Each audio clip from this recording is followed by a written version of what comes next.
Chris Hipkins. Thank you very much, Mr Chair. Very happy to take a call on Part 3 of the Taxation Annual Rates, Returns Filing and Remedial Matters Bill.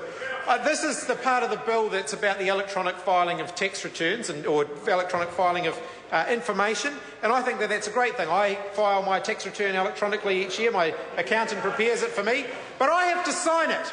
Before he files it electronically for me, I have to sign it, and I can tell every member in this House that I actually read it before I sign it. So the accountant may prepare it for me, put all the information together about my income and expenditure and so on, but before I sign it, and before it's submitted by him electronically, I read it.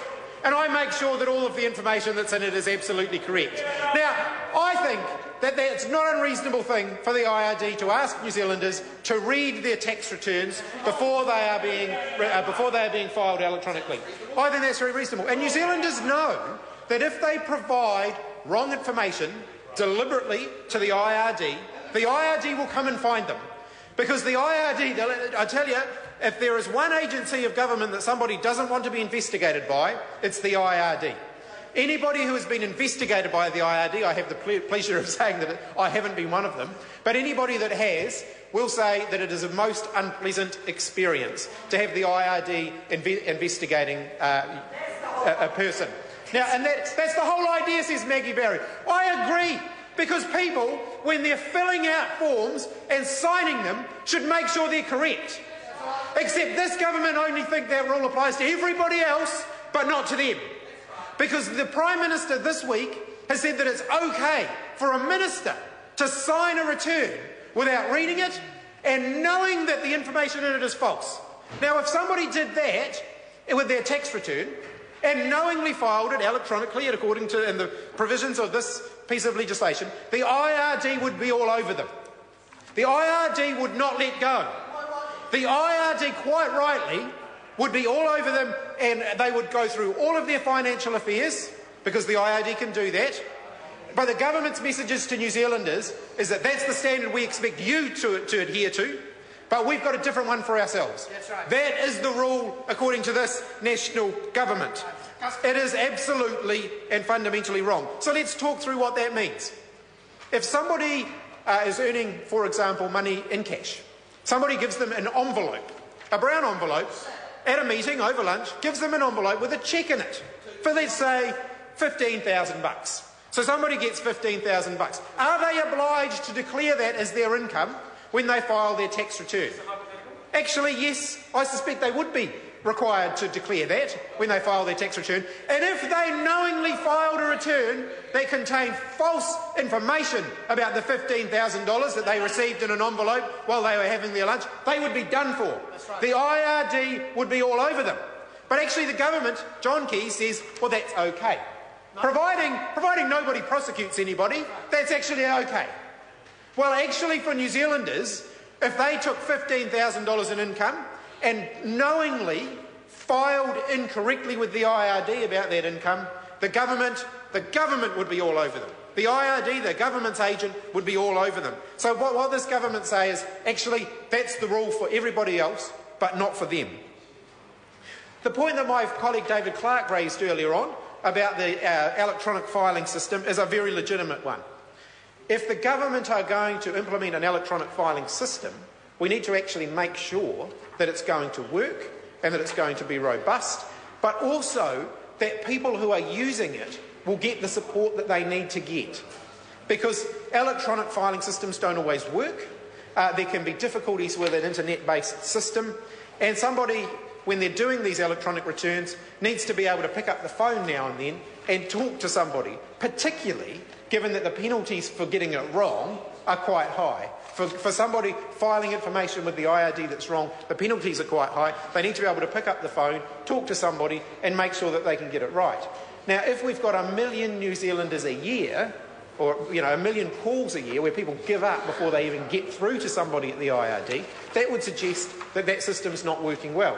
Transferring a whole lot of administrative burden from a call centre to an internet-based system doesn't necessarily resolve the problem.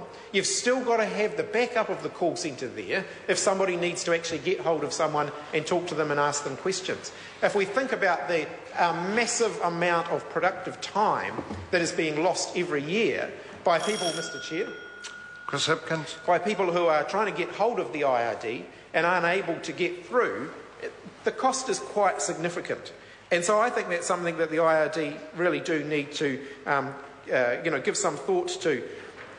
I know that the IRD are going through an upgrade of their computing systems. I'm interested, and I'm sure we'll deal with it when we get to Part 5, that one of the things that this bill does is allow the capital costs of unsuccessful software development to be tax deductible. I'm sure that won't apply. I'm sure that won't apply to the IRD's development of its own software if that turns out to be unsuccessful, because it seems that given the huge amount of cost that seems to be involved and some of the stories that have been associated with this development of new software for the IRD. Perhaps they should make it tax deductible. Well, would Kim.com software be tax deductible? Well, that's something that I'm sure we will talk about when we get to Part 5 of the bill, where those particular provisions are. I can feel another speech coming on when we get to that part of the legislation.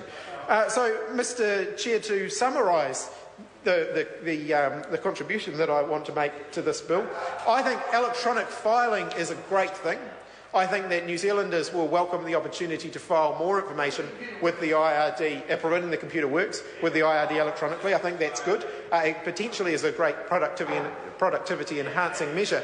But the message to all New Zealanders, and we live in the electronic age where New Zealanders do so many things online, is that this is one of the more serious things that they will do online. So they need to make sure they get it right. This isn't just updating your Facebook status or sending a tweet.